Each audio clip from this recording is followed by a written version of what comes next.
Welcome everybody, great to see you and thanks for coming on quite a challenging day in terms of the weather.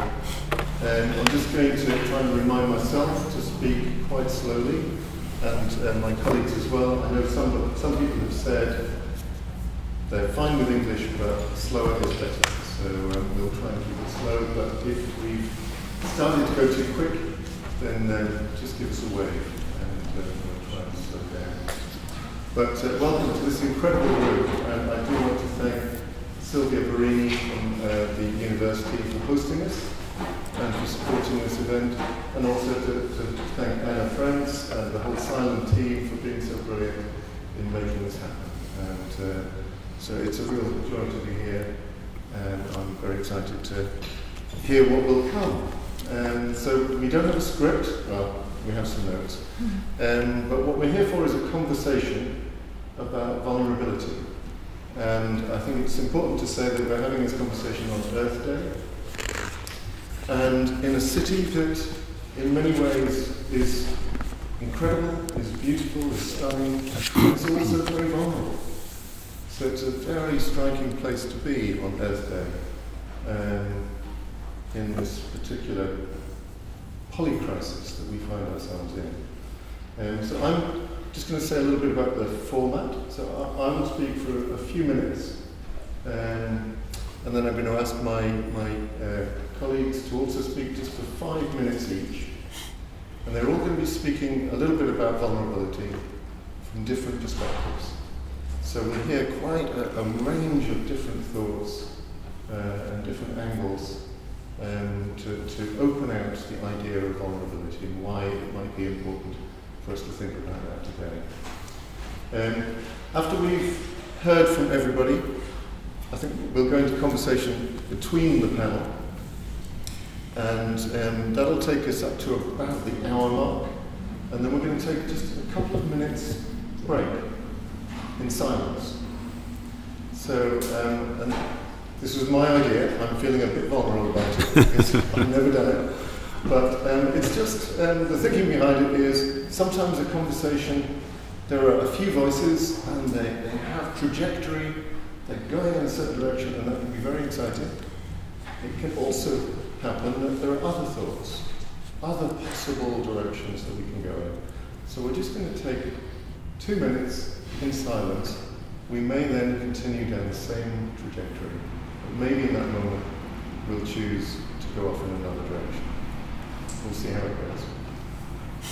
And then, certainly with at least 20 minutes to go, I'll be asking you if you have questions or comments or thoughts. So at any point, just, if you have something occurring, just make a note so that when that moment comes, we can open out the conversation. One other important thing I think to mention is that there may be some people arriving late, some people from the university, from the staff and students, so anyway.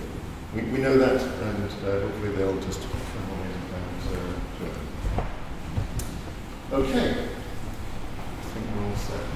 So just, as I said, I'm just going to say a few things from my perspective about vulnerability. I mean, the theme was actually set by Silent for the festival, and hopefully you've all managed to get to the exhibition. If you haven't, then there's a fantastic exhibition. A number of the artists are here today who've been exploring in their artwork the theme of vulnerability.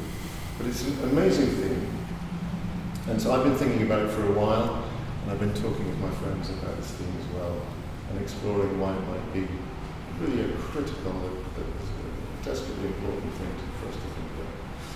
In the text, which you may have read in the invitation to the event, I quoted the writer Ursula Le Guin, and if you don't know her, read anything and everything that she wrote, because she's incredible. But she wrote this piece, it's a short poem, and there was just a little sentence from that poem. And she was talking in many ways about the kind of attitude or behaviour or habitus that she tried to occupy, that she felt was necessary for her to be creative, but also just generally to live. So she said, "So that death finds me at all times, and on all sides exposed, unfortressed, undefended, inviolable, vulnerable, alive." So that really resonates for me, but it also makes me think, what might the opposite of vulnerable be? And you know, certainly you may have your own thoughts on this, but I think about developing a hard skin, being impermeable, putting up defences. And as I say, it's very striking to be in Venice, this incredible city. But as I've been here many times, but I've been finding out more and more about how Venice has been trying to maintain its current state. So with sea levels rising, with flood surges coming in, with incredible challenges with the tidal system. But as I'm sure you all know, Venice is built on a natural wetland, and there would have been channels that were formed, and they would be formed by natural tidal flows and rivers, and organic growth and silting, dynamic interreactions between different natural processes. The city then chooses to fix some of those channels, and to build, and to establish this incredible place that we're on. But to preserve it, it now needs a flood defense system. And again, you may not know, but there's this incredible flood defense system being built in Musa.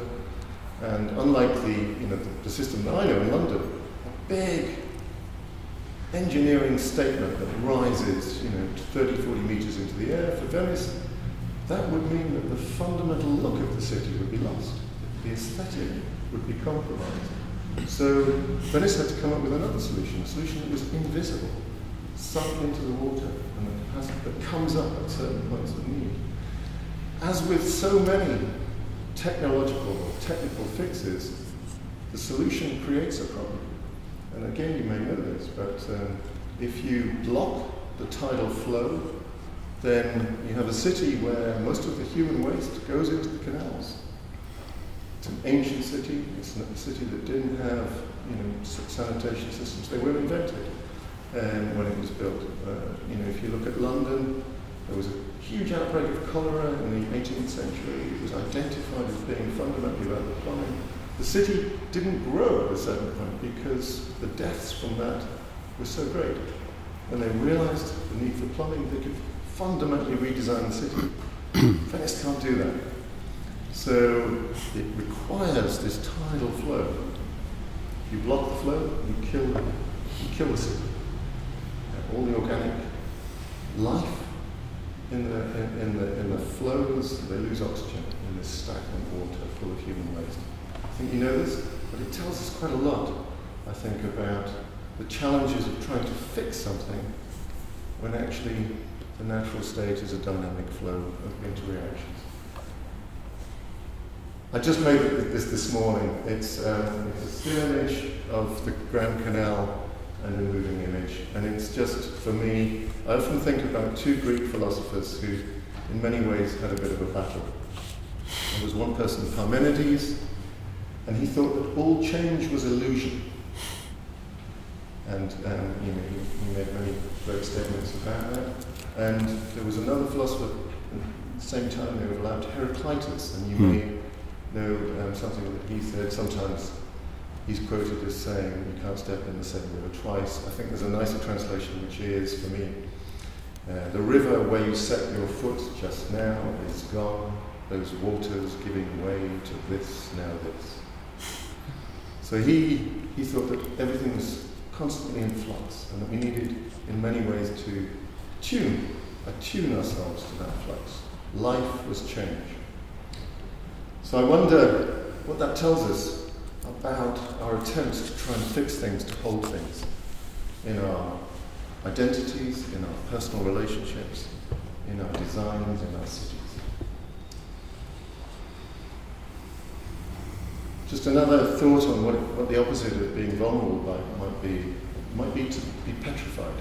And I think when we think about the fact that we live in a time of obscene inequality and social injustice, where so many face racism, misogyny, social inequality, inequity, and in the more than human world we see oceans clogged with plastic and mass biodiversity loss.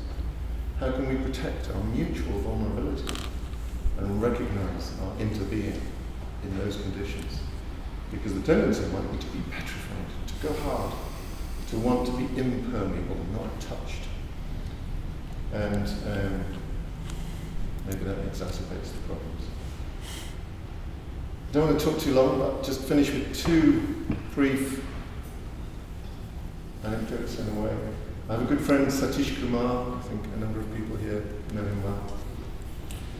And he went, if you don't know him again, it's well worth finding out about Satish. He was a Jain monk in India, in Rajasthan, and he was inspired by many other people who were committed to peace and living lightly on the earth. And he decided that he needed to walk to visit the leaders of the nuclear powers of the world and convince them of the need for peace. And him and his friend wanted to set out to walk. And they spoke with a number of people who were more experienced, the elders in a way.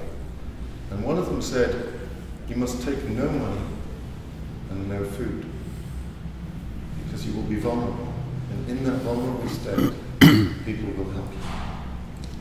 And there was some press about the fact that these two young monks were going to walk thousands of miles to try and meet the leader of the Soviet Union, of the US, of France and Britain, with the nuclear powers, and to convince them of peace. So there was a little bit of press. But anyway, when they got to the border from India to Pakistan, a number of people met them and they said, "You can't go over there," because there was such tension between the nations. And if you go, take some food, take some money. Here, I brought you some. And these people had agreed to meet them at the border to help them, because they said, "You won't get any help." And Satish and his friend, they said, "If we take that, if we take the money, if we take the food, it will be clear that we do not trust the people we're going to meet on the other side of the border. And if we do not trust them, then why would they trust us?" So they went with nothing. And they crossed the border, and they were met by people who knew of their story and welcomed them and said, "We have food, come eat with us, come stay with us." Final story, a friend of mine, again, some people may know him, a brilliant theatre lecturer, performer called David Williams.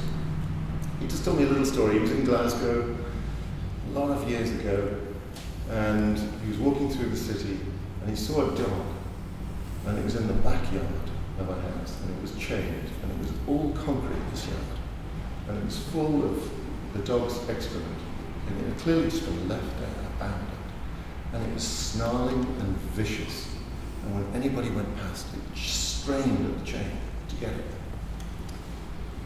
And I don't think I could have done this, but my friend David, he felt such sadness, but also compassion for this more than human being, this other being. He went in, and walked very slowly up to the dog, and he lay down next to the dog and tried to hold within himself calm and compassion. And the dog slowly calmed down and lay next to him. So, there we are. In a time of crisis, we can easily be petrified. But maybe the question is, how do we protect our mutual vulnerability? So I'm going to ask my colleagues now to add their thoughts to mine, and I'm sure we'll be full of different provocations and ideas and inspiration, and we'll see where that takes us. Okay, Brian, I'd like to call on you. Over to you. Thank you, Alan. Good evening, everybody. 4 vulnerability themes that I plan to cover in the next 5 minutes are the person, art, learning, and today on Earth Day, planetary health. And apart from vulnerability itself, the common unifying theme is connection. So we'll start with the person. Every day we make a decision on a case-by-case basis whether or not to share our vulnerability with others. Connection is our fundamental purpose as social beings, and love is the highest manifestation of that connection. But in order to connect, we must expose ourselves. In order for deep connection to happen, we must allow ourselves to be seen, really seen, in all our nakedness, what Brené Brown calls excruciating vulnerability. And in terms of the response we get, there are no guarantees, so we must be risk takers in our relationships. Brené Brown has written more about vulnerability than anybody I know of, and she also states, and I quote, "Vulnerability is the birthplace of love, belonging, joy, courage, empathy, and creativity." And let me take that last word, creativity, and move on to vulnerability and art. What is the role of art? The spiritual writer Thomas Merton wrote that, and I quote, "Art enables us to find ourselves and to lose ourselves at the same time." Similarly, Picasso stated that, and I quote, "Art washes away from the soul the dust of everyday life," again suggesting that art is a means of connecting firstly with our essential selves, both for the artist and the viewer or listener or reader.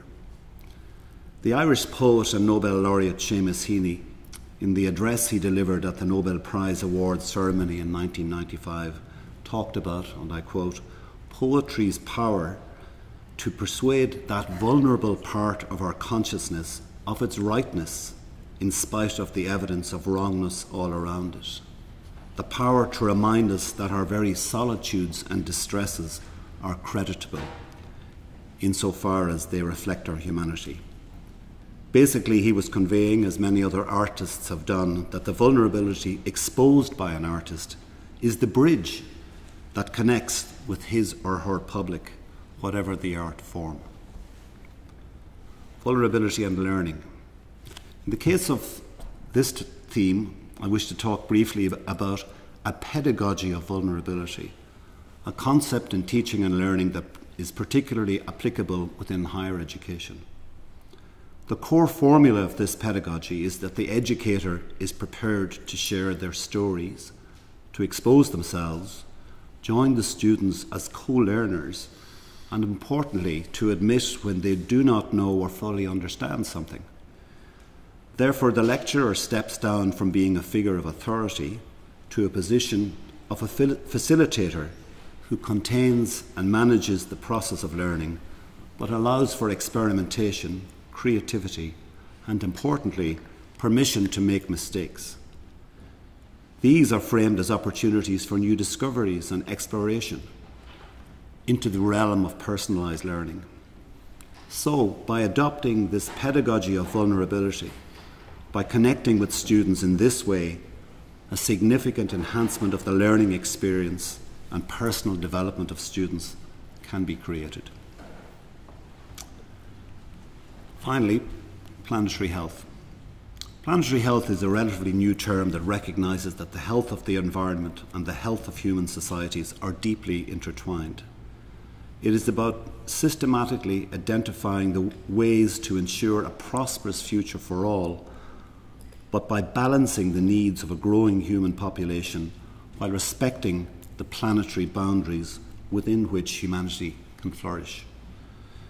This planetary boundaries framework, developed by Swedish scientist Johan Rockström, identifies 9 natural systems, I won't name them all, but such as freshwater use, stable climate, ocean acidification, erosion of biodiversity. Systems that can support human life on Earth, but he identifies the changes that can be safely made within them without severely altering life on the planet as we know it, hence defining our planetary vulnerability. Worryingly, according to the latest update of the Planetary Boundaries Framework published last year in Nature, humanity is well outside of the safe operating space on 6 of the 9 planetary boundaries. According to Rockström, transgressing too many planetary boundaries means that we risk reaching tipping points that will undermine the Earth's life support systems, and we risk irreversibly shifting the planet from a place that supports humanity as we know it to a state that no longer helps us. This represents our existential vulnerability. And if I have 20 more seconds, Alan, today, to coincide with Earth Day, a new report from the EU Copernicus Climate Change Service and the World Meteorological Organization was released. called the State of Climate Report. For those of us in Europe, this report worryingly confirmed that Europe is the fastest warming continent on Earth, with temperatures rising at about twice the global average rate.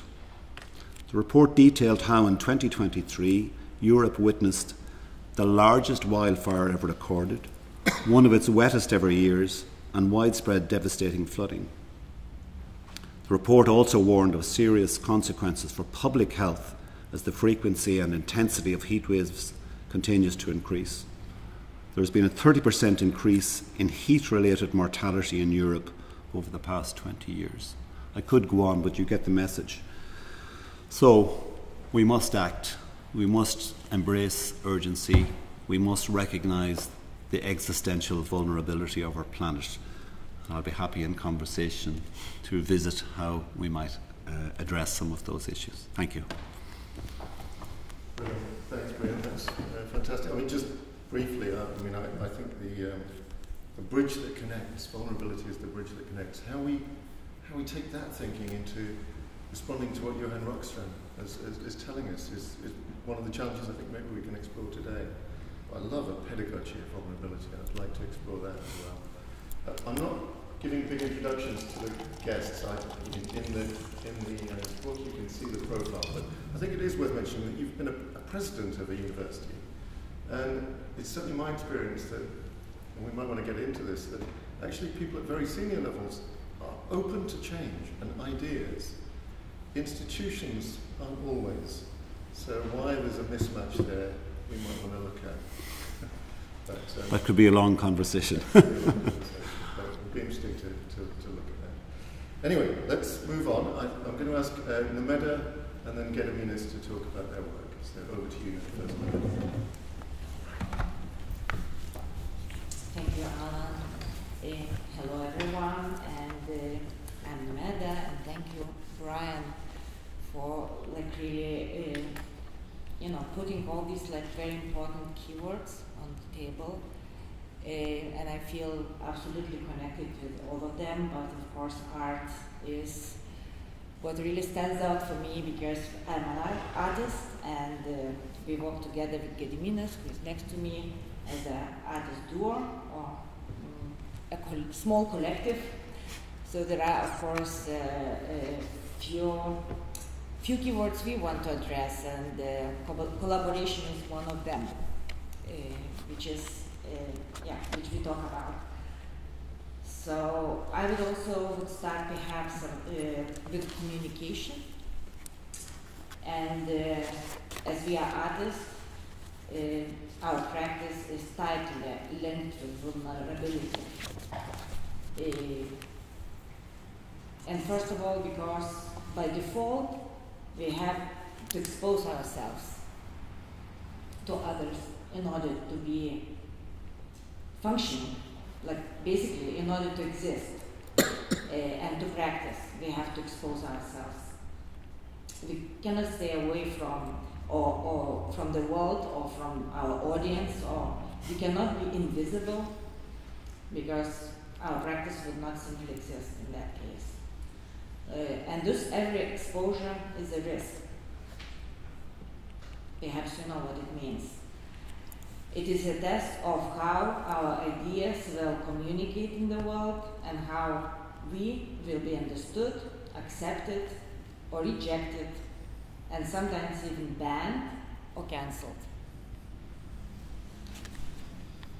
We are, as artists, we are very much interested in topics which are not really mainstream. We could say it's marginal, neglected, sometimes very often overlooked at all. So vulnerable topics that society stays away from.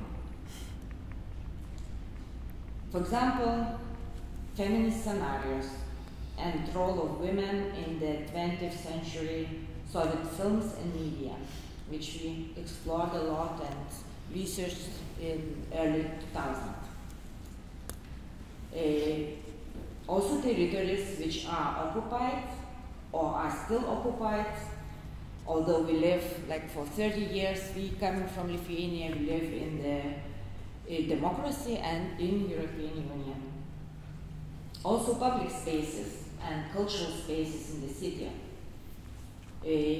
which more and more are privatized, first of all, and then demolished or even like, taken away from the citizens. Also rivers, polluted rivers, which, you know, you cannot play with or you cannot swim in anymore. And finally, the swamps. We are all in a kind of swamp, in a lagoon here. But swamps were like a big topic for us and really our focus since maybe 5 years. In 2018, we organized a swamp school here at the Venice Biennale, which was like Lithuanian representation. We represented our country at the Architecture Biennale with the swamp school. So swamps are really like, they took us basically and dragged us in and didn't let us go up to now. Which is also a very vulnerable topic to start with. They've been like neglected, they've been drained, they've been exploited and extracted, as we know through the history, through the modernity. So these topics, do not let themselves easily to be, presented in the public discourse and addressed. So, yeah, these are the topics of our practice, and it is a certain vulnerability of speaking on behalf of the projects that we do. It's almost like, another important topic, speaking in public and speaking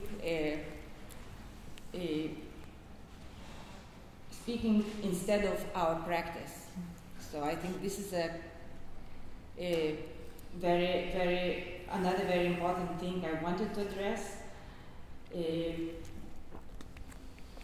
How we speak, because in the moment of speaking we are also translating. So translation is another, like, maybe let's say, important aspect of vulnerability in our process, because our projects usually are forms, so they have to be translated into words.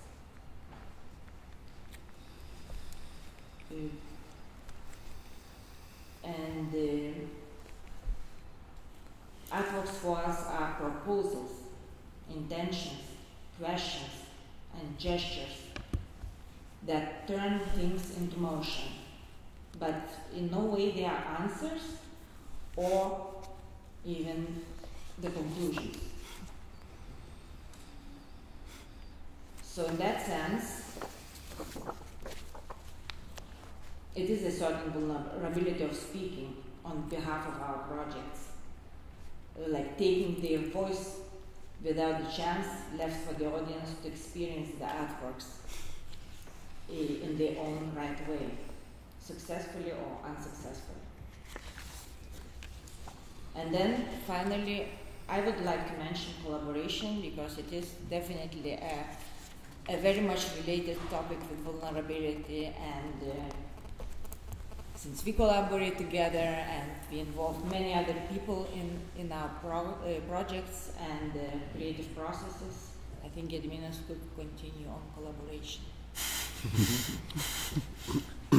Great, thanks, Nomeda. You just switched it off. Must work? No, it's off now. Okay. Now it's off. Okay, well, I should ask first, thank you, Nomeda, and thank you, Alan. And I hope that technology will collaborate with me and you will hear my voice. Indeed, when I think about vulnerability and collaboration, and vulnerability in collaboration, I first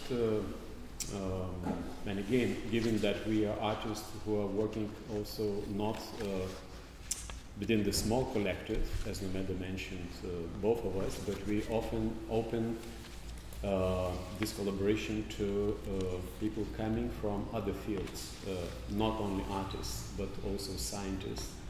And as artists, we also engage scientists and researchers coming from other fields. We're thinking about art and science. We're thinking about art and technology, also art and culture. When thinking about these two cultures, of course,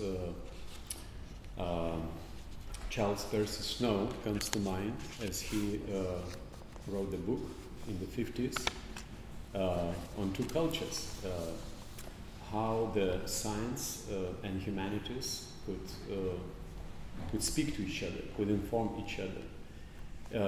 And when we're thinking about this collaboration, when we're thinking about the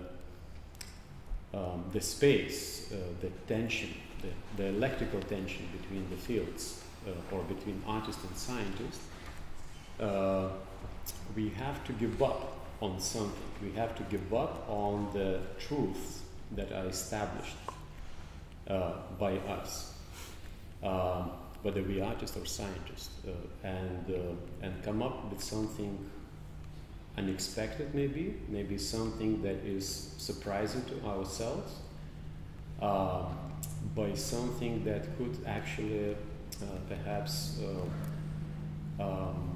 make a doubt about our initial position, about our initial maybe intention even, that is starting point for collaboration. So this has been, in fact, our interest in collaboration, to give up part of yourself, right? To give up part of yourself, and it is not an easy part, right? Because when you're giving up something, you are leaving your territory. You're leaving what you know that is that makes sense, and maybe you're getting to something that doesn't make sense. And with that, I want to actually get into this question of vulnerability and sensibility, about vulnerability as a sense-enabling ability. So here we are talking not only about humans, but also about modern humans. We're talking, about those senses that maybe we can learn, for example, from plants, from vegetables, right? What is known as vegetal sensibility, right? Vegetal sensibility, or what is known as phytosensing, right? We can learn from the species ability, from the ability of the lichens, or from the ability of the flowers or other species to sense the environment. Maybe those abilities that became mute or were eradicated through the modernity, or maybe through the Enlightenment, right? Maybe those senses that we got lost through the history, and perhaps learning from the other forms of intelligence, if we take seriously, if we embracing this proposition that there are also other intelligence, and as Nomeda mentioned, our interest in swamps led us to consider swamp intelligence, right? Not swamp intelligence that arguably could help decenter the human intelligence and expand it. To descend and expand it towards diversity of the intelligences.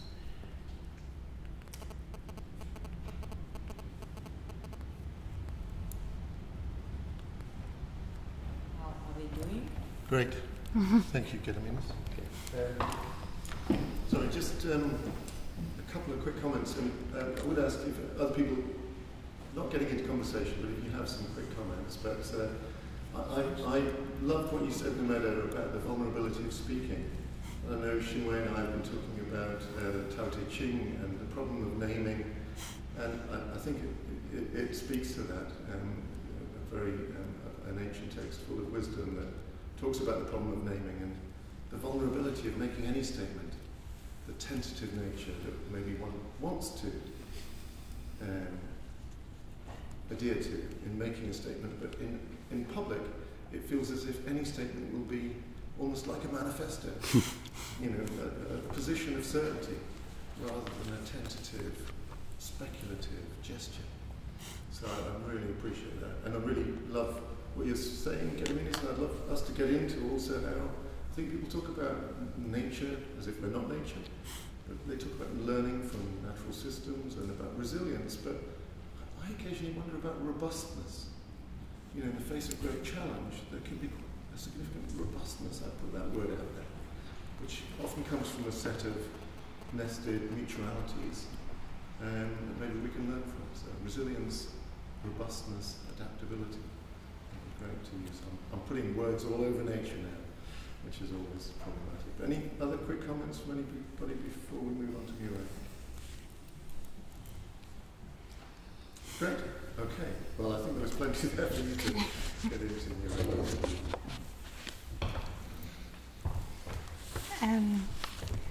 Thank you, Alan. So far, I remember what I've done during my scientific career. This has always led to a kind of vulnerability in the academic scaffolding. I'm not proud of that. I do not have only friends. But I swear, I do not do this intentionally. I simply feel when the way we train, we produce and deliver knowledge goes to a dead end. There are signs, symptoms. For example, when the scientific knowledge, when dealing with the word or the local context, provoke frictions, remains outside of what counts for us and for our common good. One way to go, at least mine, is to develop interdisciplinary enterprises for a subject, for a perspective, or even as a more regular way, ordinary way to produce scientific knowledge. Those interdisciplinary enterprises are vulnerable by essence. They exist because of the resourcing effect that they have, because of the light that they bring, and then they vanish. What they produce gets only to be seen when they're approved by the academic disciplinary institutions at the end. Well, they apparently vanish. They almost vanish. What remains is the lived experience of everyone who was engaged in the interdisciplinary process, and the reorganization that, behind the veil of certainties, has occurred within the academic institution. What is happening has no name, no frame to situate it. It can be really a small movement at the surface, but a rather resourcing and refreshing one below. And this is due to vulnerability, full of risk, devoid of ownership, with an uncertain identity. What I knew is that knowing the vulnerability opens to the surrounding, as we have all outlined here, and it rearranges the needs. And then you learn. But what I did not realize before answering your request, Alan, is that vulnerability brings the soft power of life. What I did not realize is that when this soft power enters the institutions, it brings vulnerability inside. And the energy of the lived experience opens slightly the rules and the frames in return. I do not mean that it's good. The reaction to vulnerability is either violence, reinforcement of the other's power, it's also the will to take care. If we overcome or underpin all those reactions, then we know that the soft power of life can act. This might appear as an accumulation of concepts, theoretical assertions. I agree. If it is such, then it means that we get closer to reality. But what is unique here in Venice, and what is brought to us by CYFEST 15, is that you can experience it. At least I experience it. Thanks in the exhibition that was organized by CYFEST 15. I would be really keen to point out all the lessons I learned through this exhibition. I don't have time, but I will love it. Alan, you asked me my thoughts about the relation between science and art. I answered very provocatively that art has nothing to say to science and vice versa. I confirm. What I learned those last days, I learned a lot, is that art can point the vulnerability of science and can take care of it. And thus, my next dream, and I refer to our discussion, Shenwei, would be to gather all the artists from the exhibition, from your exhibition, to imagine their common piece of art, collaboration or not, their common piece of art, and invite the scientists to think in full vulnerability of the next research question and the form of academicism that will welcome it. I am pretty sure that it will take care of the vulnerability of our Earth.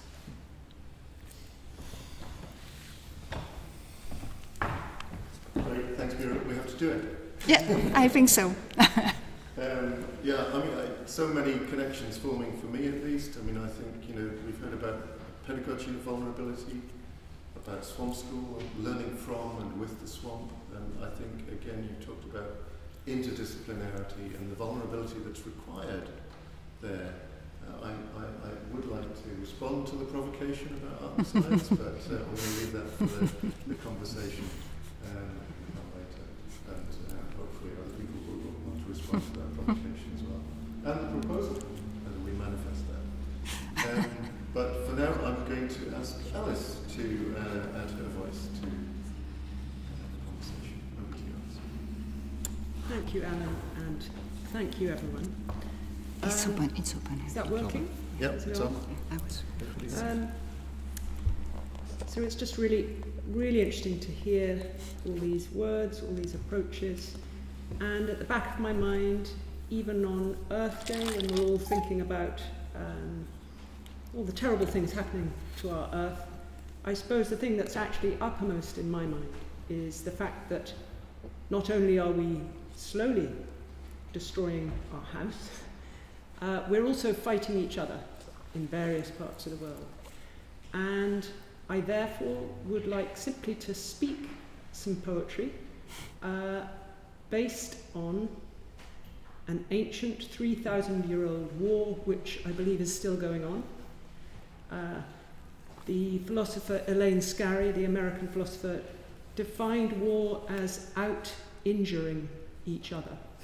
Out-injuring each other, which I think is a beautiful phrase. And so I'd like to speak a bit of the Iliad, which is a poem about people out-injuring each other.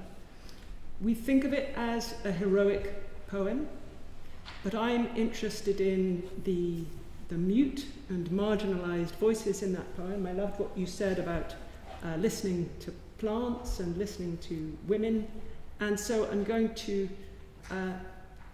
speak some of the women's laments from that poem in my version of it. If I start speaking the Iliad, I can go on for an hour. So, Alan, would you just put up your hand when I've got 1 minute left? I will.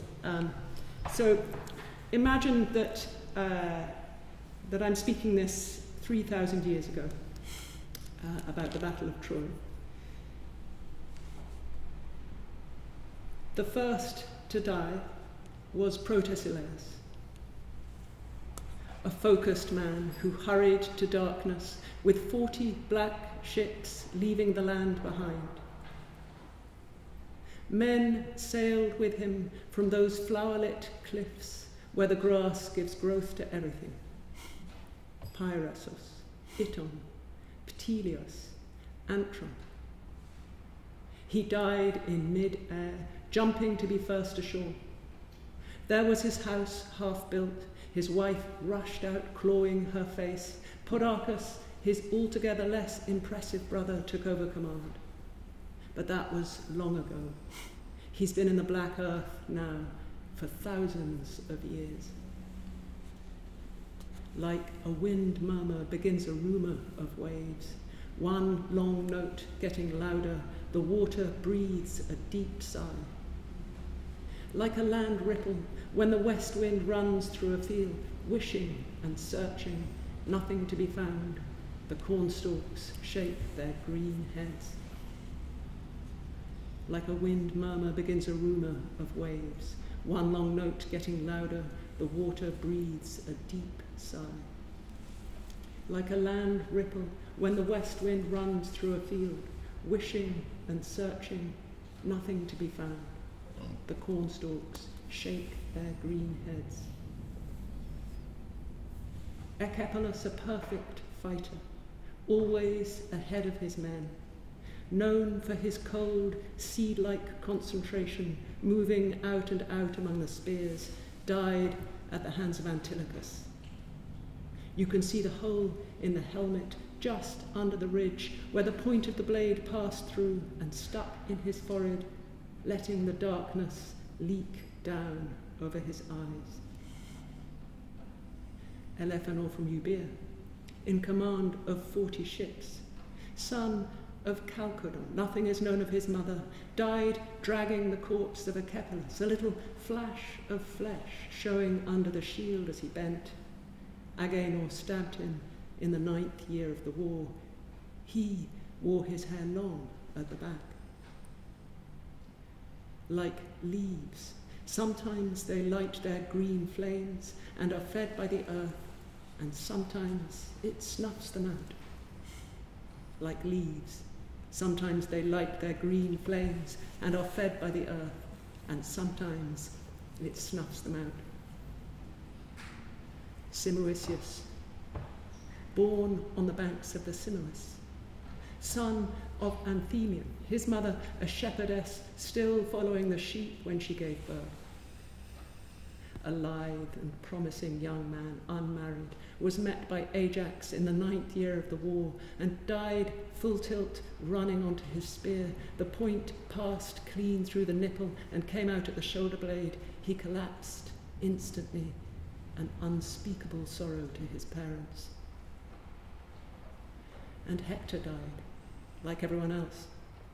He was in charge of the Trojans, but a spear found out the little patch of white between his collarbone and his throat, just exactly where a man's soul sits, waiting for the mouth to open.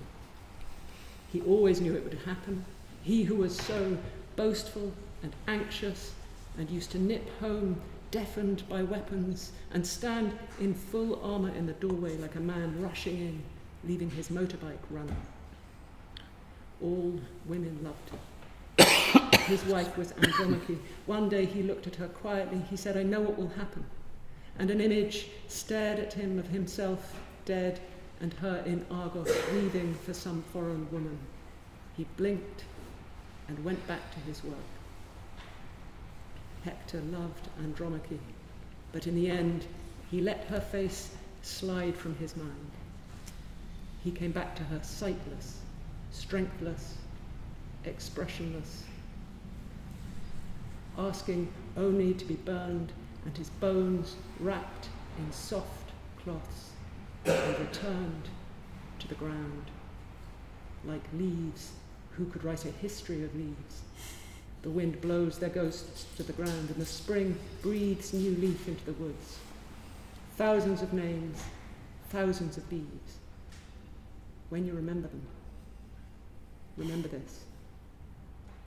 Dead bodies are their lineage, which matter no more. than the knees. So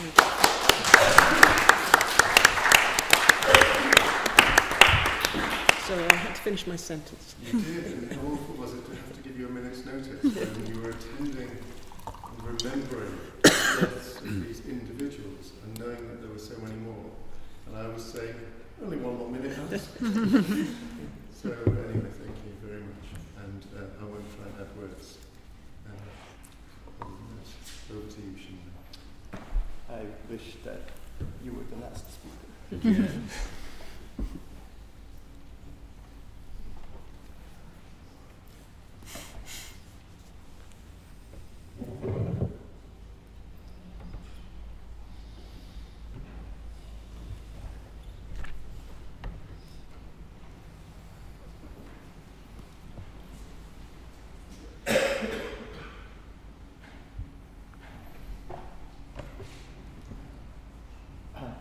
Actually, I didn't know about, I was just working until Alan introduced, and I have to say I read some of your work before coming here, and I had never been so moved in maybe 25 years by poets. I had poets as friends when I was a student, so I was very close to that. So I'll say thank you.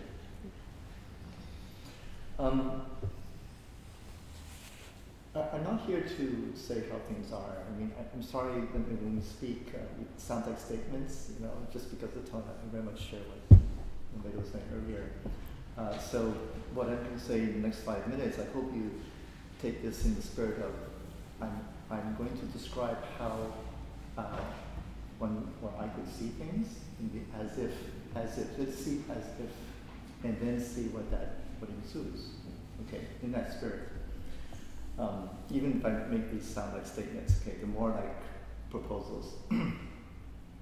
So one way to start for me is thinking about vulnerability, not as a weakness or weakness versus strength, but as people have been saying here, but it's a kind of porousness, kind of porousness of what?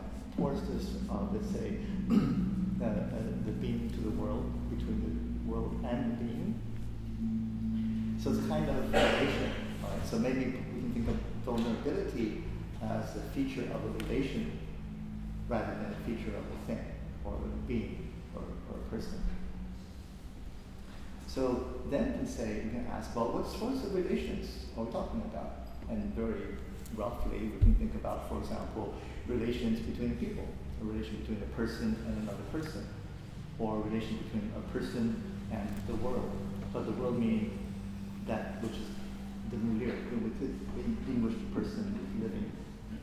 Or we can think about a relation between a city and the world. And in particular, of course, thinking about Venice and its world, which is the sea. So in particular, we're thinking about Venice. Instead of walls, as we know very well, those of people who have read about Venice, who lived in Venice, it didn't build walls. It took thinking about making itself impervious to the world through walls of stone, but instead it relied on the sea.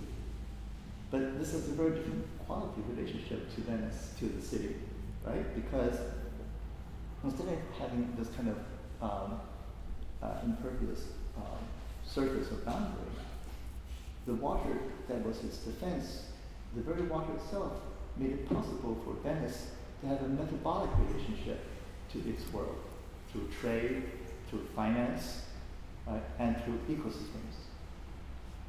But the irony today is that this circulation, a different kind of sea, the circulation of global carbon capital is drowning the city of Venice in all sorts of ways. What's interesting is that other medieval cities as ancient as Venice and Italy, built walls around themselves. But the very walls, which were so impervious, had to be broken when the world changed. So these cities had to burst out of their perfect technologies of defense when the world changed. Now, that just shows that not every relation is going to be a relation that enables life. Not every relation. But I'm thinking about thinking relationally. But what kind of relations are we going to be interested in?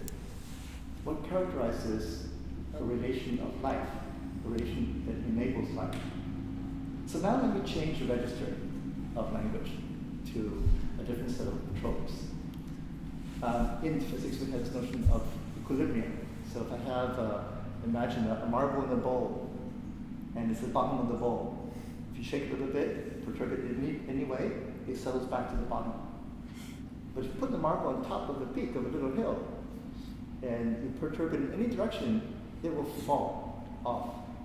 So think of this as the way to think about a living system, or any kind of system. These are called stable and unstable equilibria. There's a third kind, which is if you put it in a certain equilibrium, it may be that if you perturb in a certain direction, it will settle back. If you perturb the system in a different way, it will fall apart. What's interesting about living systems, a little bit different, is that it seems as if it's metastable. That is, we as living beings, any living being, we could, if we perturb it in the wrong way, fall apart, die. But if we perturb it in a different way, we persist. What's interesting about living beings is that they tend to live. So if we follow this out, it seems as if then that living beings are characterized by being always in this dense region of metastability, a metastable equilibrium. And this characterizes life in a very different way. So this has been proposed by some physical biologists recently. So life hovers in this kind of, dwells and hovers in the state of metastability. So that means to be alive, to finish, maybe to be in a living relationship with the world is, in fact, to remain vulnerable, whether you're a city or a being, individual. And this is a reciprocal dynamical relationship, always changing relationship. Brilliant, thanks, Xinwei. I lived in Luxembourg for about 12 years, and it came to mind that Luxembourg was known as the Gibraltar of the North because it had such incredible battlements. You know, it was a brilliant fortress on a hill in a flat part of Europe. Because it was such an impressive fortress, everybody wanted to conquer it. So, army after army came and tried to win the Gibraltar of the North so that they could hold this powerful position. In the end, Luxembourg had to dismantle the battlements to establish a new kind of set of relationships with its neighbours. And it's done very well by not being fortressed at Ursula Le Guin. Great, so I'd love to get into a little bit of conversation now, and I'm going to ask Muriel to start us there. You mentioned Johan Rogstrom and this incredible piece of work that he's done to tell us with many different registers how it is that we're facing such an incredible challenge. I wonder what you would say, Brian, when you've heard about many different ways of, to think about vulnerability. The climate psychologist Steffi Bednarek has talked about the need for heartbreak, that our hearts need to break for us to feel our situation in order to find ourselves in the position where we might act. How do we connect these different kinds of thinking about, you also talked about love. How does love speak to Johan Rogstrom? Well, I can't answer that last question, but one of the things that's worrying is that we now have the problem very well defined. And I think there are various frameworks. The planetary boundaries framework is a really interesting one, and you and I have talked about Kate Raworth, the Oxford University economist, who defines the social dimension of living and the planetary boundaries, and has created this concept of a donut, with the inner circle being the social dimensions which keep people happy, healthy, prosperous within limits, and the outer circle of the donut being these planetary boundaries, and that the defined torus or space between the two areas is the safe living place. Scientists and engineers know most of the solutions, and what's worrying is they're not being implemented sufficiently urgently. And I think one of the key issues now is connecting with people's minds and hearts, and it is this behavioural science at the core of getting change, and it has to happen in many levels. One of the things I'm working on at Arizona State University is developing a model where we believe that around the world universities can be global catalysts of change, and creating this new generation of change makers who will embrace the challenges and tackle the solutions with a greater energy.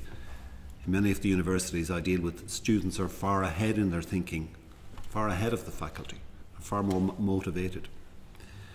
But of course there is engagement with leaders, and today on Earth Day, one of the most the strongest messages I saw, I think it came out of the United Nations Environment Programme, is we have to keep convincing our leaders, both locally, regionally, and indeed nationally and internationally, that we have to hold them to account for what's happening and for taking the future away potentially from our young people, like those in front of us. And we have to keep telling them that message. So there's what you do as an individual, there's what you do as a collective, but I think there's a pressure on all of us to keep communicating to those that make the big decisions. And we talked, I'm not sure which, I think it may have been Shinwei, talked about this carbon economy and the impact that's having. So there's, unfortunately, in all of this, there's a massive financial dimension and financial incentives that are at the core of government as well, that have to be addressed, because the biggest single issues are that decarbonisation of the world, or mitigation of that will actually bring us back from the brink. And it's that concept that Johan Rockström talks about when we talk about the tipping points, and then you get into irreversible change, and then not knowing what comes after that. These are not model situations. So that's why I think, while there is an argument out there about not frightening people about this, we still have to convey urgency, and that's a dilemma. I'd love to open that up. I'm also going to ask other people to respond. I mean, I was chatting with Christiana Figueres the other day, and she was getting an award at the Royal Society of Arts. So Christiana Figueres, if you don't know, she led the negotiations for the Paris Climate Change Pact. And she told a couple of stories. During the negotiations for that pact, there was a point of extreme tension where at one point a woman got on the table and she cut her hand and she was bleeding. And she was desperate. And it was a desperate act. And Christiana wasn't sure what to do, and it shocked everybody. I won't go into the whole story, but it was the changing point in the negotiation, where someone wounded themselves. And and I talked, I know that she goes to Plum Village, a Buddhist monastery that I also visit in the south of France, started by Thich Nhat Hanh. And Thich Nhat Hanh says we need to awaken from the illusion of our separateness, and we need to realise our interbeing. So I asked her how she is when she's with the oil chief executives, and she takes them to Plum Village. And, it sounds incredible, the work that they do there. But we know that those companies continue to seek new modes of extraction, to increase the volume of extraction of oil. So that leaves me feeling desperate. And it does feel as if there's breaking of hearts or love, or how does that come into boardrooms or negotiations, but in a lasting way? How do we do that? And we talked about universities. We've all worked in universities and at senior levels and all sorts of levels. And we know there are great models of introducing much better pedagogy, much more lived action learning and institutions do not adopt these models. So there's a resistance to change. Why? Briefly back, and then Briefly back, Muriel on that lesson. You mentioned your friend Satish Kumar earlier on, and he attacked me once on a panel like this, saying that universities are the reason we have these problems because they educated all these graduates who are making all these decisions in business and so on. And to some extent, he's correct. We argued a bit. However, I do think, in answer to your question, education has to be part of it. And it has to be that every student coming through the full continuum of education is sensitized to all these issues and educated in terms of their awareness. And that this is particularly correct for universities because the next generation of graduates coming through will be the generation that makes or breaks this, right? So that it is critically important, in my view, and the French government have now directed all students coming through French universities are exposed to all these issues. And the whole issues of understanding green skills, green jobs, that you have to create a new culture out there. And I think education has to be fundamental to that. But it does need a fundamental change in education. And I'm very pleased that, and Shinwei will know this, that our own university in Arizona has just made a breakthrough in the general education, meaning that every student coming through the university now will go through a program of learning and understanding sustainability principles so that their sensibility will be enhanced in terms of whatever career they end up, and they will realise that this agenda has to be central. So, you know, I'm a big fan of Arizona State, but you also talked about the certainties of the solutions that already exist. And I'd love to hear some responses to that. I think there are great solutions, but there's something about the certainty that slightly jarred with me. But Muriel, and talking about education and interdisciplinarity and the fact that universities are churning out people still, so I'm going to slightly take Satish's perspective here, that are learning about certain models, and that is problematic. Muriel. Don't fight. Don't fight. I don't think that we have all the knowledge. No, I didn't say all.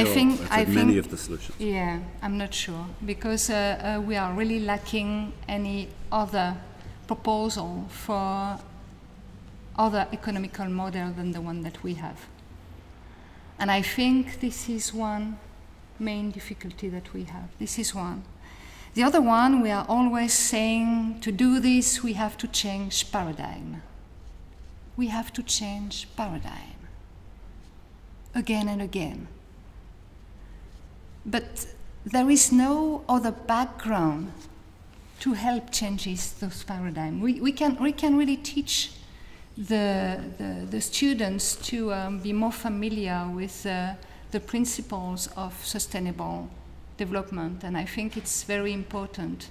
But we have also to teach the teachers. We have to teach the one who take decision, and in another way.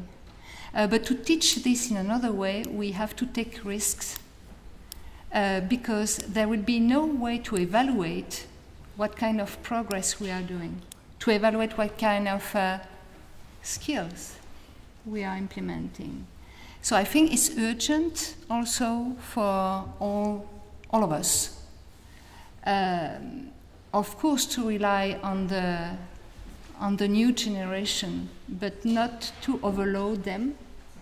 And we have to take risk, definitely, to propose another kind of background to evaluate what is really of value. And this is what we have to do, definitely. I don't know if this was something you were expecting, but... I think I'd love to ask, Gediminas and Nomeda, you're both involved with MIT, very famous university, massive resources, huge endowments, so there must be lots of space and encouragement of vulnerability and experiment in pedagogy and a completely free rein, or not?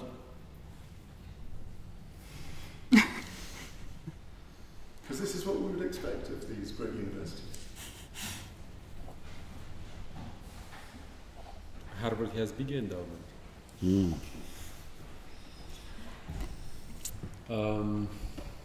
Nomeda, you want to start? I think for me it is paralyzing, to like even start thinking, because as you just mentioned, we are in certain paradigm.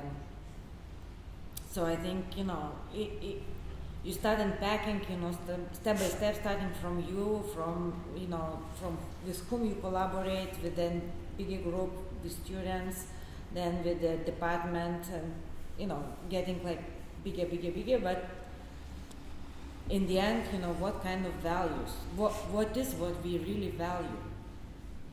I think this is like the main question. What are our values? What is this progress, what we call progress? Do we really need this progress as so far we call it progress? Or progress is something else, maybe regress is progress. And, like if you say, okay, in the end of the whole chain, in any form, it is somehow greed what rules us. That's what I think, So we should start perhaps from that end and, try to, implement some other value which is opposite of greed.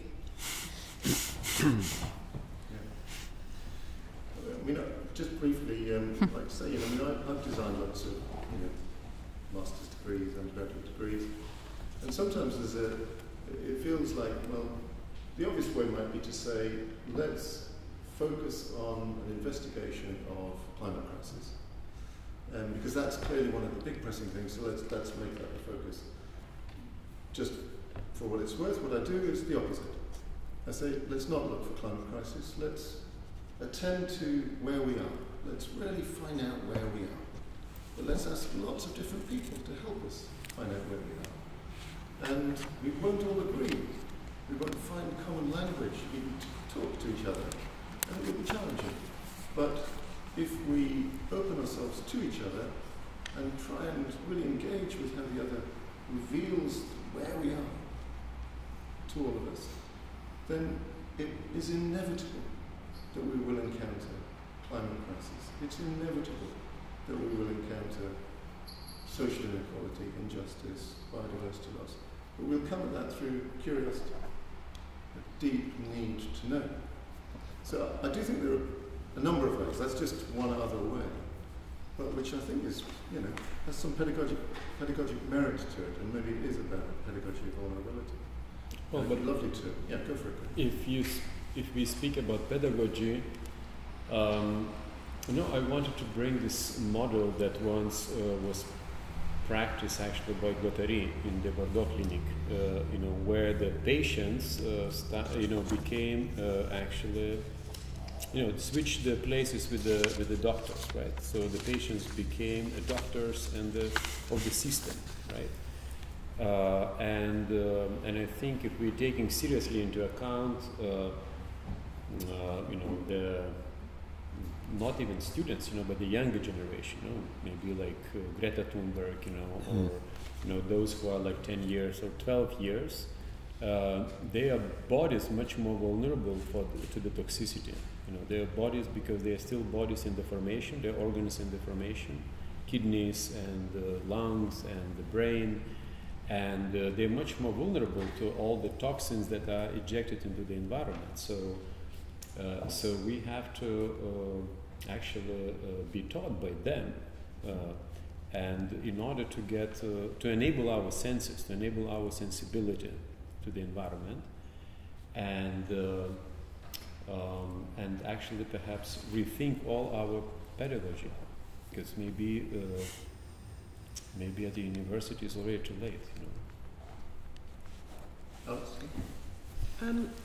I wonder whether there's a problem with trying to think rationally at all about this, given that it was our rationality that got us into this mess. And I've always liked what Ted Hughes, the poet, said when he said, "What alters the imagination alters everything." I think that's a really important thing, because it is actually very, very difficult to, we want to blame someone, but it really is actually ourselves. It's not the leader of some company, it's the company that's kind of moving too fast and out of control. So it's really impossible to unpick it rationally. But what we can start, I think, is to build a second, I think there's a theory called two loops, where you let your old loop die because it isn't working, and you start building a new loop. And I believe that that is a project for the imagination, to have faith in what we can imagine and in the sort of irrational and lucky way that the arts work, and build a new value system that we can then move into when it's ready. So I do believe that the kind of decadence of the culture is a fundamental part of what's problematic. Yeah, I love that. I had a bit of time with the neuroscientist Ian McGilchrist, and at one point he quoted John Donne, and he said, there's a poem, "He who will approach the hill of truth, about must go." Yeah. There's no straight line. Yeah. And I love that. And I mean, for what it's worth, he also said that we need to disrupt this rationality, but he said we need to move, in many ways quite rapidly between rationality and logic, imagination and intuition. And he said, if we do that, we may approach the sublime and the divine. And he said, if we don't do that, he doesn't usually speak like this, but he said, if we don't do that, we're fucked. Xinwei, it looked like you've been on the edge of a thought for a little while.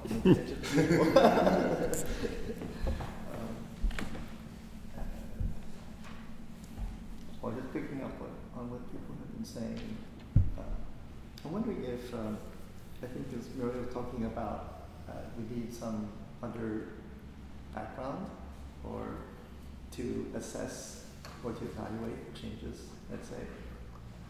That's certainly obviously something that we need. But it brings up this question of how can we measure anything, right?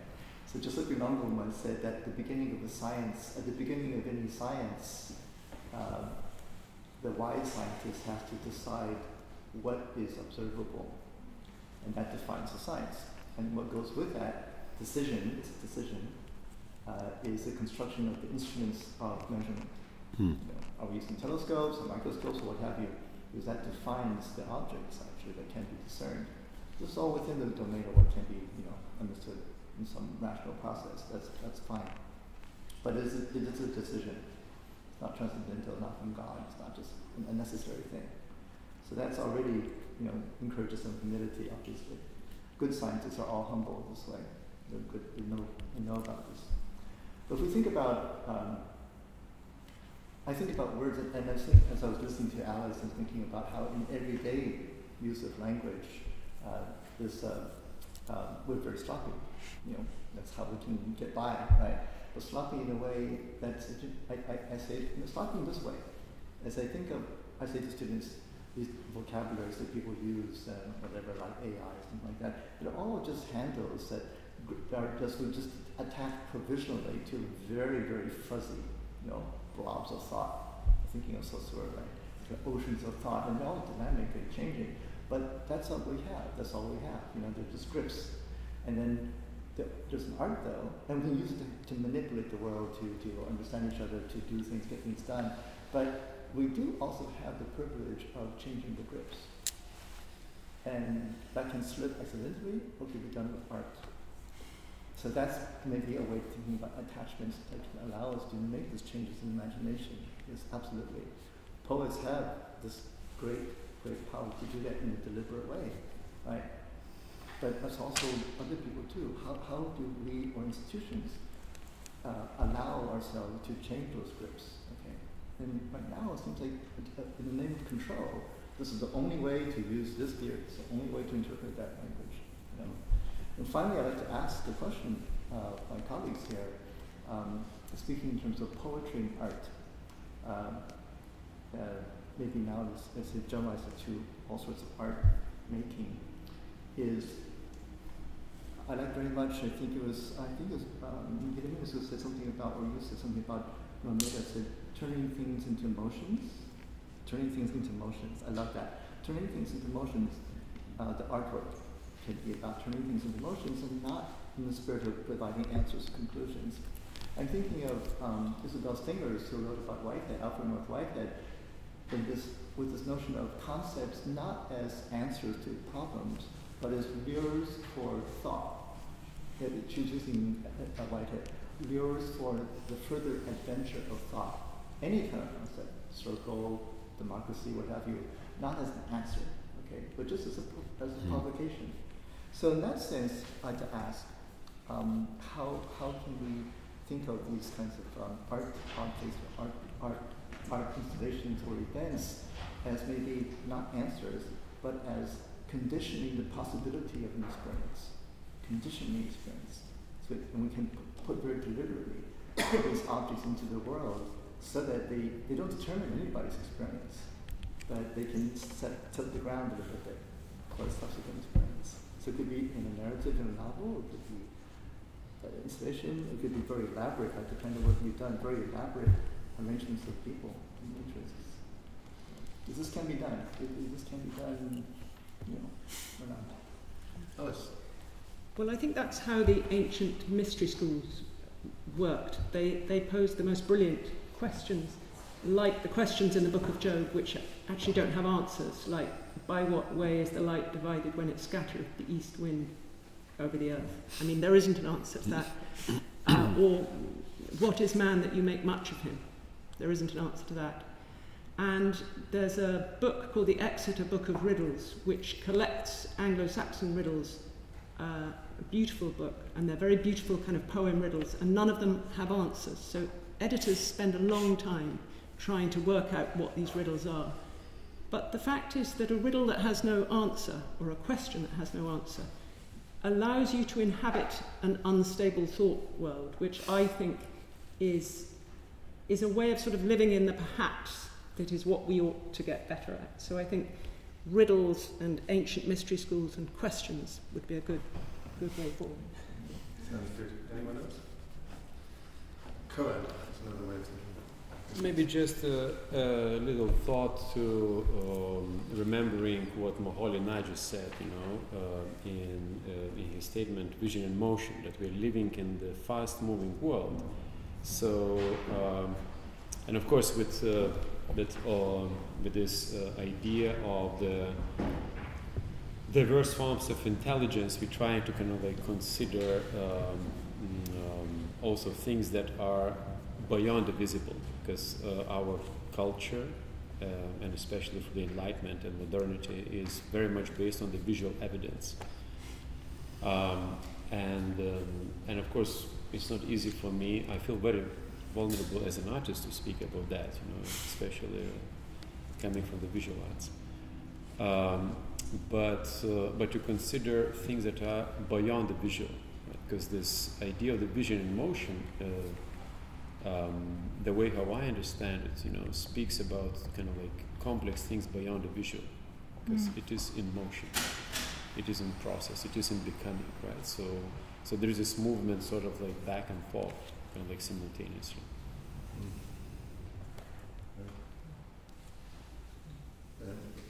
I think you've given us a nice out there as well, Shinwei, that this panel doesn't have to produce any answers.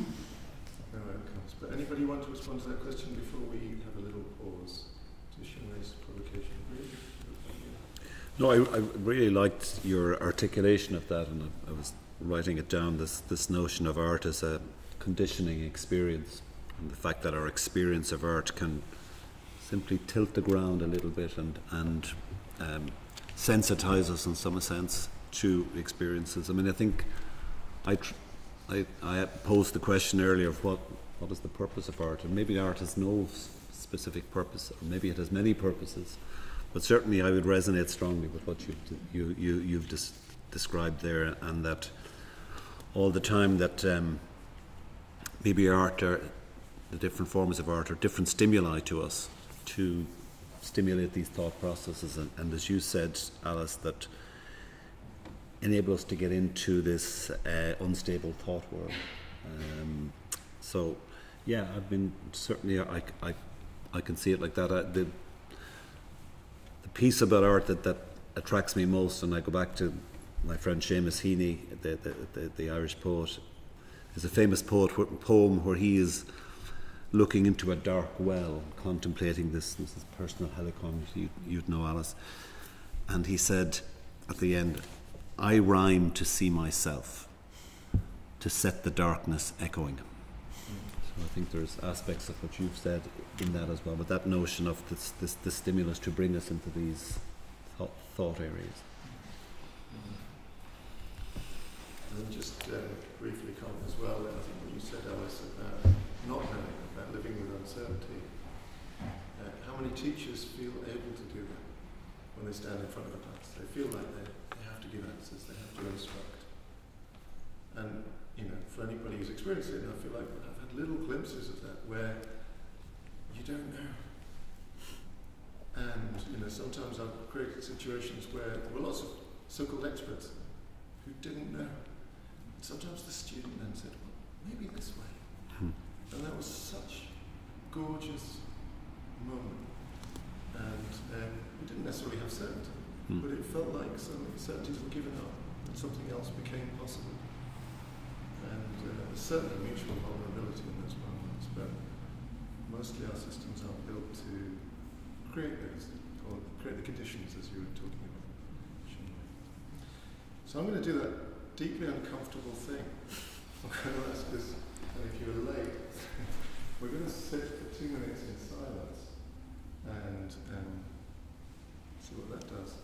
And then we'll return to the conversation and start bringing in questions. I don't know if technically if this works, but I'm going to try and start the silence and stop it with a bell.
What we hoped, what I hoped might happen in the silence is we're going in certain directions.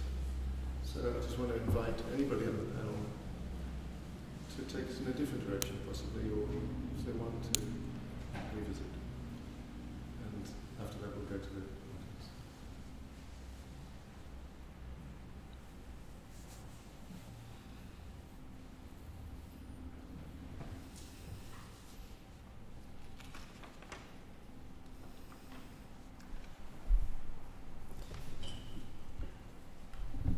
Other people mentioned the word uncertainty, and I'm wondering if not just now, but always thinking about the space between the mechanical, it could be algorithm, it could be a lever, a gear, and the random. So all that in between is, I think, where the interesting stuff happens, the artful gesture, right? So in theater, in dance, in poetry, the dance of the movement, okay, meaning the movement of thought, the movement of bodies, the skillful, meaningful movement of words and bodies, all that. And I say this to the people in computer science and all the AI people, that there's a world there between the random and the deterministic. And the deterministic includes all the algorithmic technologies, including large language machines, including AI. That's all mechanical. Okay, it's this in-between part that is still unoccupied. Let's say this attempt to colonize it is unoccupied, and that's what I'm hearing today. And what we see all around us in the city. So if you think about this wind that's blowing like crazy out there, the banners, that's not random. There's no randomness in the world, in nature. Everything has an impulse. The flags are whipping in a certain way because of the tension of the fibers. The wind came from the ocean, from the sea, etc., etc. Everything impinges on everything else. Okay, it's not random at all. Okay, it's just beyond our power of discernment of what's happening. Okay, it's also not unpredictable. Unpredictability is a mathematical notion of deterministic systems. These are not deterministic systems. So, this is just a thought. I did not it's opened up the field of what we might explore. Thanks, Mike. I personally was wondering. This would be probably completely out of order. I wondered what advice we might give to the city of Venice. When we talked about how many of these kind of global crises, some of which are predictable effects of systems, and others maybe not so well known, but whether there might be some thoughts that we would have on trying to remain fixed or trying to become more adaptive or agile. But none of us are from Venice, so maybe it's a bit of a bloody cheek to do that. But at the same time, it's where we are, and maybe some people in the audience could also speak to that. So I'm going to just put that out there. So we've heard quite a lot about different ways of thinking about vulnerability in education, between staff, students, leadership, institutions, in business, the executives of oil companies, and young people, people like Greta Thunberg, who made herself very vulnerable. She might be seen as a star now, but she was sitting on the street in all kinds of weather, very vulnerable, and exposing her humanity and her distress. And that caused incredible change. So I think it was great to bring Greta into the room. For what it's worth, she goes to Plum Village with Clover Hogan and various others, and they meet with the oil executives. I don't know what happens. I know my friends facilitate it, but they start with 3 days of silence, sitting across from each other in the room, probably wanting to jump at each other. So they have 3 days of silence and living the life of the monastics first, and then they go into dialogue. But anyway, so we heard lots of different thoughts about art, about science, about interdisciplinarity, about global crises. So anybody, if you want to make a comment or ask a question, please do. And the risk, if you don't, is that I'll ask something. I'll leave a little moment just for some thoughts. And also the comments on the role of artists. This is the exhibition. So we've had some provocations.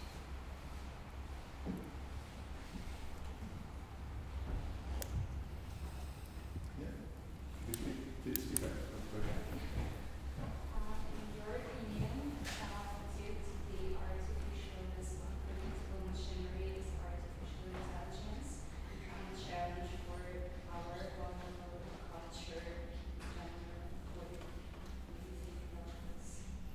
Repeating the question? Would you mind repeating AI and whether that's a challenge for our vulnerability? Did it become a challenge for our already vulnerable culture? Yeah. Has AI added to the challenge of the vulnerability that we're facing at the moment, the vulnerable culture? Anybody? Yeah, that was. If only AI were more vulnerable, I think it would be a better artist. I think it is quite an interesting tool, and I'm always in favour of people picking up whatever tool lies to hand. But I think there is the fact that AI is not mortal makes it quite a bad poet. Just say that.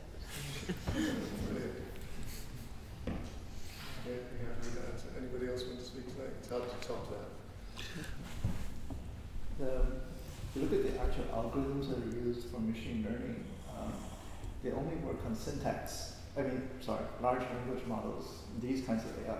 Okay, they only work on syntax. It's like taking blocks and rearranging them, red block, brown block, without any meaning. Okay, this is Carl Shannon wrote in his paper that defined information, and the bit was very clear in the second paragraph. Meaning has no place in the digital representation at all. Okay, so there's that. So that's another way of being not alive. Okay. Just that. But I think David Morris has this very nice way of putting his finger right on the big problem, which is this kind of magical thinking, he calls it, that we, not all of us, but some people mistake the traces of thought for thought. Right? And for example, suppose I'm trying to think and I move blocks around on the table and I walk away, the blocks are there, just sitting there. That's not the thinking, it's just the detritus of the thought. Right? They're just the marks that are left over by the thought. That's not the actual thinking, ing, the progressive, processual action of doing the thought. Right? And that's the fundamental problem I think we have. But people have in terms of thinking that AI is intelligence, is thinking.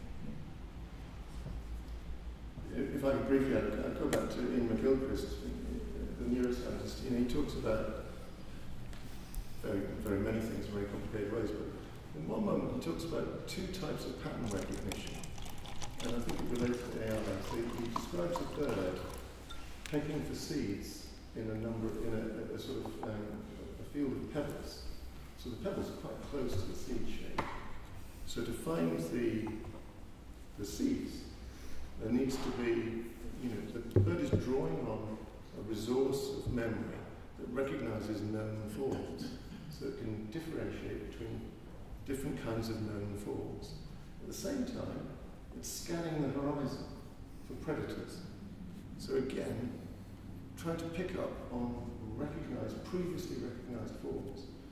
And McGilchrist, I believe, kind of talks about how the left hemisphere is reproducing its world, and the use of large language models in a way is a system of drawing upon mostly what is kind of known and putting forward solutions that are just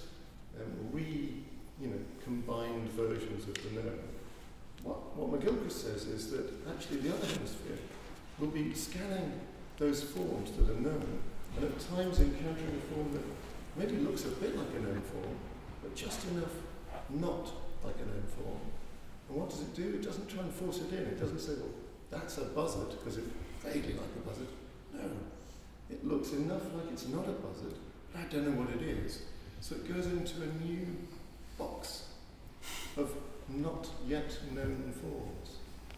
And it's incredible that we can hold so much in the not yet known.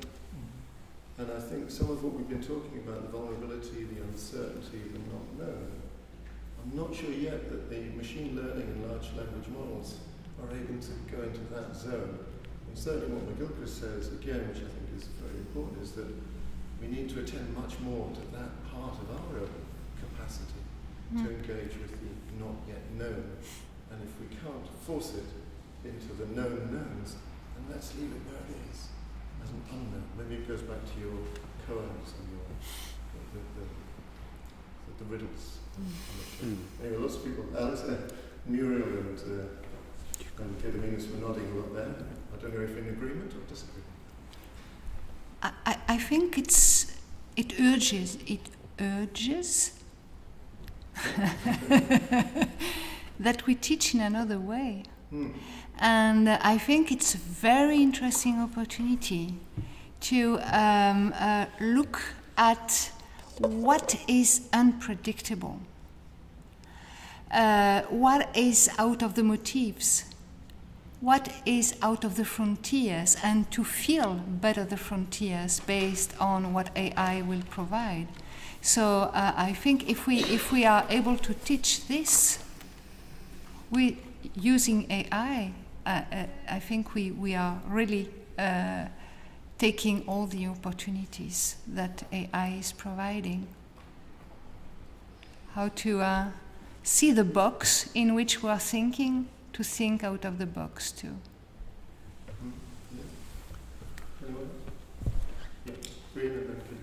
Yeah, your question is very important, and I think we're really just at the edges of something.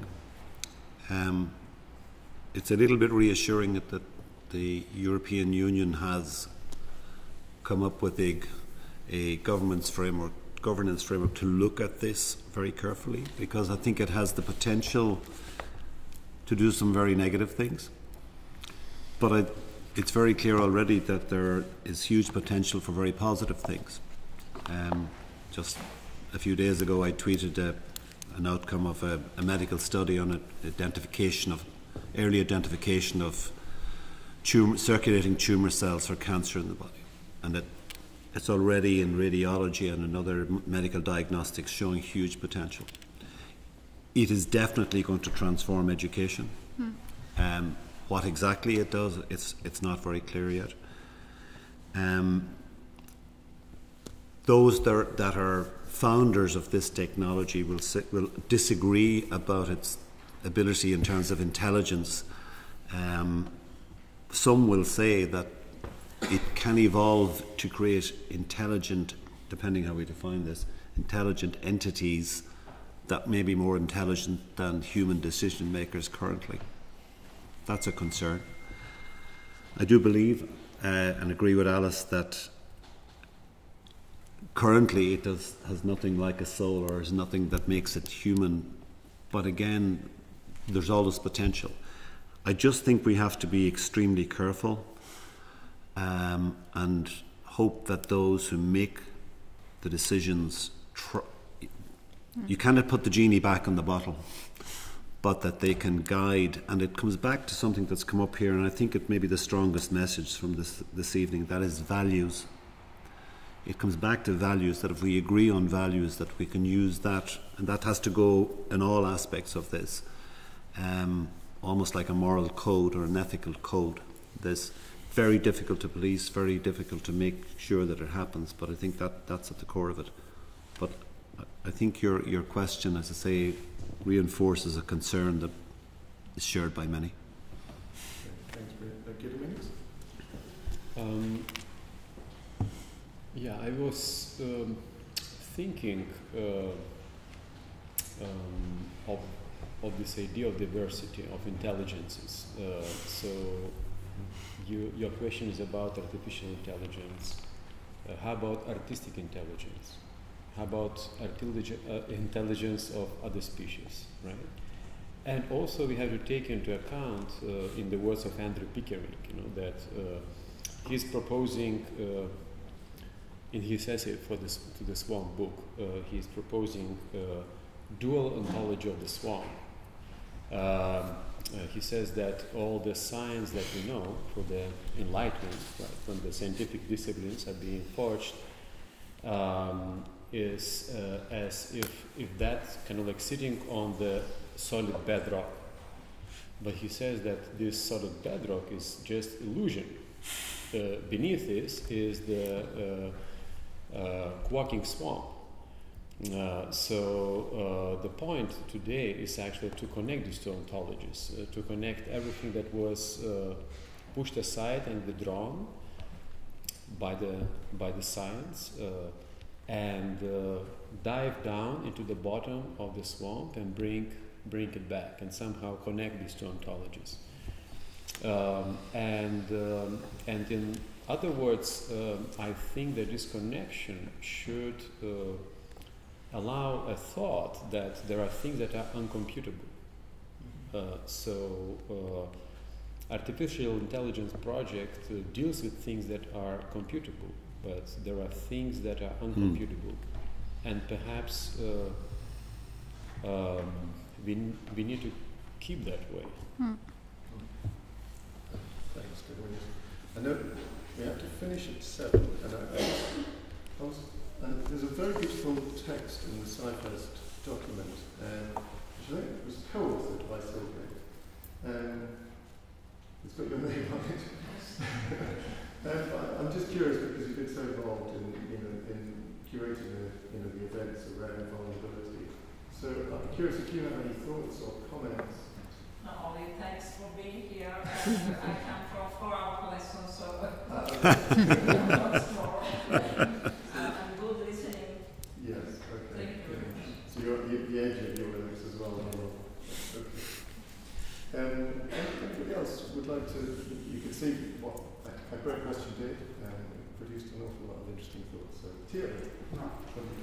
First of all, thank you to all of you for your contribution. You have clearly demonstrated how vulnerability can be or has been a driving force in what you are doing, or taking into account vulnerability, how it has been a driving force in what you are developing. So, but my question has much more to do with management of organization. I would like talking about relations. So, how do you define or how do you see the relation between vulnerability and leadership?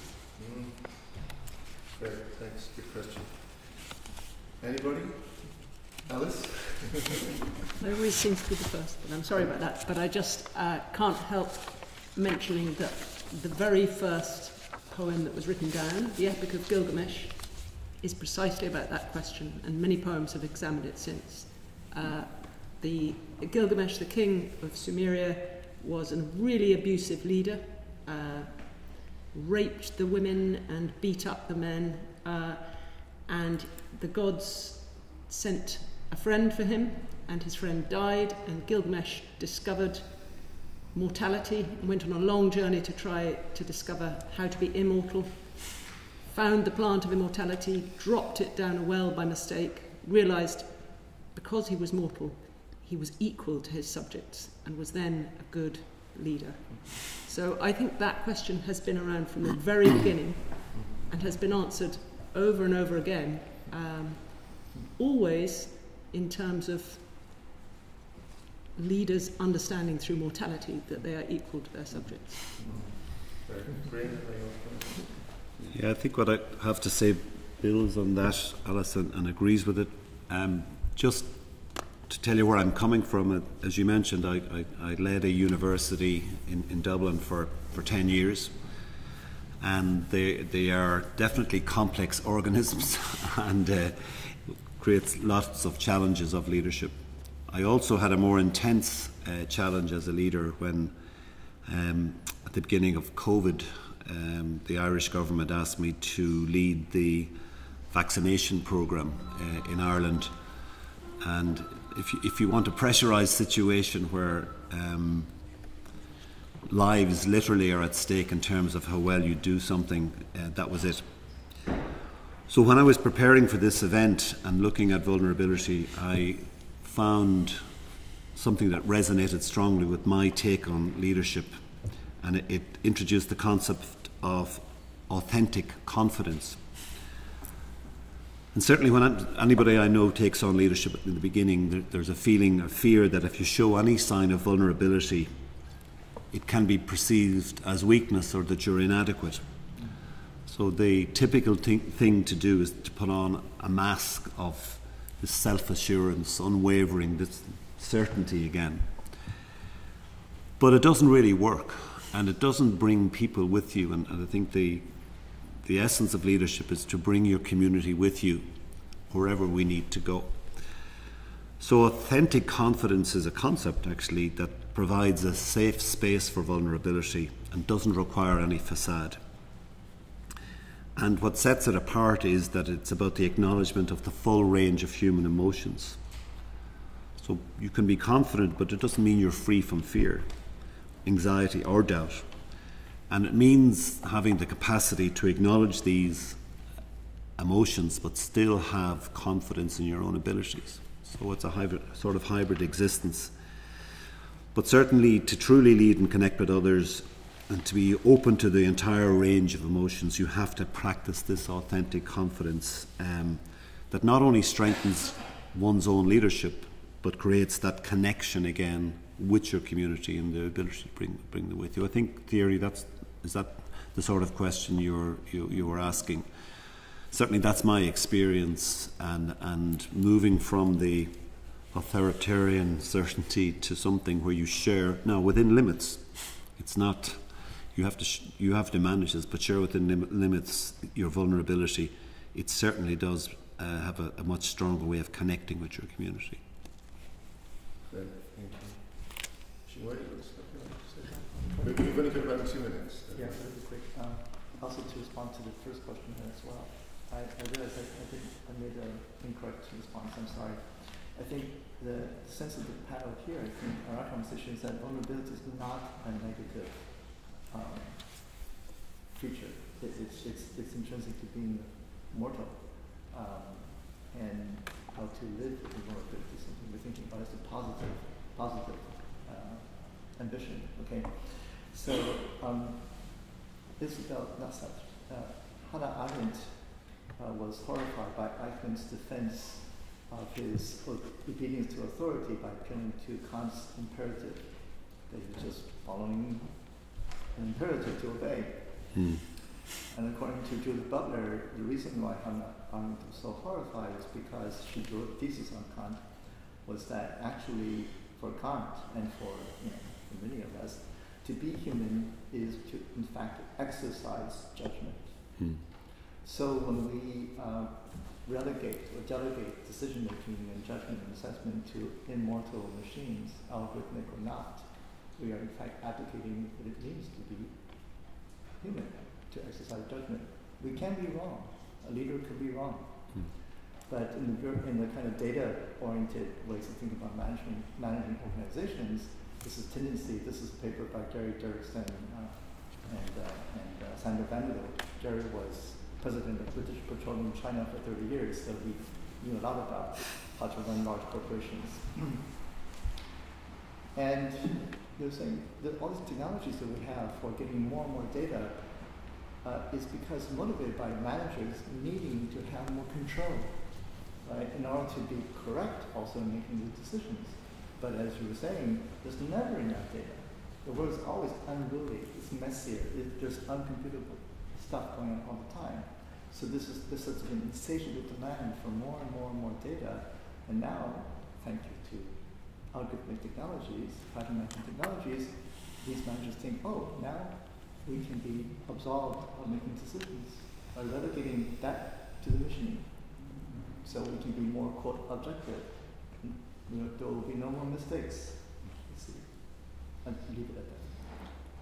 Great. Well, I'm going to have to slowly, quite quickly, bring us to a close. Okay, Gediminas, you want to make a statement? Not a statement, more like a question. Yeah. Whatever you... No, I was compelled with what Alice said. I wanted somehow to make a connection between the two things. What Alice said about decadence of culture is what is fundamentally problematic. And I wanted to ask more about that, but I don't know if we have time about that. So, and then I wanted to get back to Xinwei and say, you mentioned all these judgments, but how about aesthetic judgments? Because I think maybe that's where, because aesthetic judgment somehow is being completely eliminated. I liked a lot what you said about different kinds of, we need to draw on many kinds of intelligence, and I think you've made that point very beautifully. Getting pressure from the back. Just my last statement, so, I wanted to bring in the Tao Te Ching at the end. There's been a lot about naming, and I think we heard in the first chapter that heaven and earth begin in the unnamed. And I've been just sitting with 2 sentences in the first chapter of the Tao Te Ching. They are, the unwanting soul sees what's hidden. The ever-wanting soul sees only what it wants. So I'll just leave it like that. Thank you so much. Thank you so much.